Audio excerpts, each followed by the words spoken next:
அனைவருக்குமே வணக்கம். சற்று முன் கிடைத்திருக்கக்கூடிய ஒரு மிக மிக முக்கியமான செய்தி ஒன்று வெளியாகியுள்ளது. சற்று முன் ஸ்டாலின் கதை முடிந்தது. ஸோ டெல்லிக்கு தூக்கிய போலீஸ், இது மாதிரி செய்திகள் வெளியாயிருக்கு. இப்போ பார்த்தீங்கன்னா, தமிழகத்தில் அஜித்குமாருடைய கொலை வழக்கில் சதுரடியாக பார்த்தீங்கன்னா, அரசாங்கம் எல்லை மீறி பார்த்தீங்கன்னா போலீஸார்கள் நடந்து கொண்டு இருக்காங்க. இதற்கு காரணமாக முக்கிய ஒருவர் இருப்பார் இல்லையா? ஸோ அவர் தான் முதல்வர் ஸ்டாலின் அவர்கள் சொல்லி தான் பார்த்தீங்கன்னா இது செஞ்சுருக்காங்க. அடித்து அடித்து பார்த்தீங்கன்னா இவர் கொலை செய்யப்பட்டிருக்காங்க. அதே மாதிரி இவர் பார்த்தீங்கன்னா இவர் மீது கஞ்சா கொடுத்து இவர் பார்த்தீங்கன்னா அடித்து கொலை செய்யப்பட்டிருக்காங்க அப்படின்ற மாதிரி செய்திகள் வெளியாகி வருது. இருந்தாலுமே பார்த்தீங்கன்னா அவர் கஞ்சாக்கள் கொடுத்து இது மாதிரி அரசாங்கமே கஞ்சா விற்று வராங்க அப்படின்ற மாதிரி நிறைய குற்றச்சாட்டுகள், நிறைய மக்கள் பார்த்தீங்கன்னா புகார்கள் வைத்திருக்காங்க. இந்த புகாரின் அடிப்படையில் இப்போ முதல்வர் ஸ்டாலின் அவருடைய கதை ஒட்டுமொத்தமாக முடிய போகுதில்லை. ஆளுங்கட்சியாக இருக்கக்கூடிய வருடத்திலும் பார்த்தீங்கன்னா 4.5 வருடங்கள் முடிய போகுது.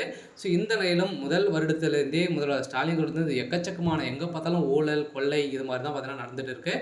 இதன் அடிப்படையில் இப்போ அதிரடியாக முதல்வர் ஸ்டாலினுடைய ஒட்டுமொத்த கதை முடிய போகுது. பார்த்தீங்கன்னா அவருடைய இவர் மீது நிறைய வழக்கு பதிவுகளும் இருக்குது. இந்த வழக்கு பதிவின் அடிப்படையில் இப்போ சிவகங்கை மாவட்டத்தில் நடந்த மாடபுரத்தில் காளியம்மன் கோயில் இந்த காவலாளி அஜித்குமார் அவர்கள் இருந்த சம்பவத்தின் அடிப்படையில் இப்போ அதிரடியாக முதல்வர் ஸ்டாலின் அவர்களுக்கு இதில் தொடர்பு இருக்குது. ஏற்கனவே பார்த்தீங்கன்னா வீடியோ அதிகாரப்பூர்வமான வீடியோ வெளியிட்டிருந்தாங்களே, ஆதாரங்கள் வெளியிட்டிருந்தாங்க. முதல்வர் ஸ்டாலின் அவர்கள் நீங்கள் கவலைப்படாதீங்க, நான் பார்த்துருப்போம் அப்படின்ற மாதிரி பார்த்தீங்கன்னா அவர் பேசி ஒரு 5 நிமிடங்கள் முதல்வர் ஸ்டாலின் அவர்கிட்ட பேசி அடுத்த 1 மணி நேரத்திலே பார்த்தீங்கன்னா அவர் இறந்திருக்காரு.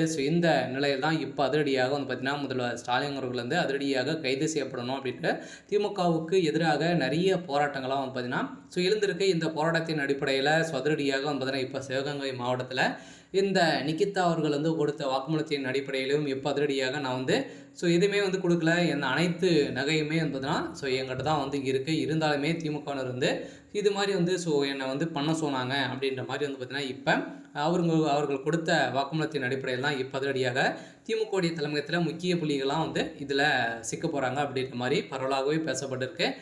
கட்டாயம் இந்த நிகிதா அவர்கள் பார்த்தீங்கன்னா கொடுத்த வாக்குமூலத்தின் அடிப்படையில் அந்த ஏழை எளிய மக்கள்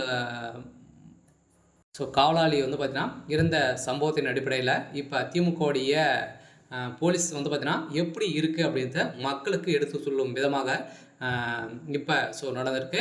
இந்த விஷயத்தில் தான் பார்த்தீங்கன்னா முதல்வர் ஸ்டாலின் அவர்களுக்கும் அதே மாதிரி முக்கிய அமைச்சர்களுக்கெல்லாம் இதில் தொடர்புகள் இருக்குது. பார்த்தீங்கன்னா இப்போ அதிரடியாக நீதிமன்றம் தாமாக முன் எடுத்திருக்காங்க. இந்த வழக்கை சிபிஐக்கு மாற்றியிருக்காங்க. விசாரணைகள் இப்போ நடந்துட்டு வருது.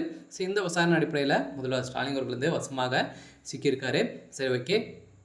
இன்றைக்கான அப்டேட் இதுதான். மறக்காமல் நம்மளுடைய சேனலை சப்ஸ்கிரைப் பண்ணி சப்போர்ட் பண்ணுங்கள். தேங்க்யூ.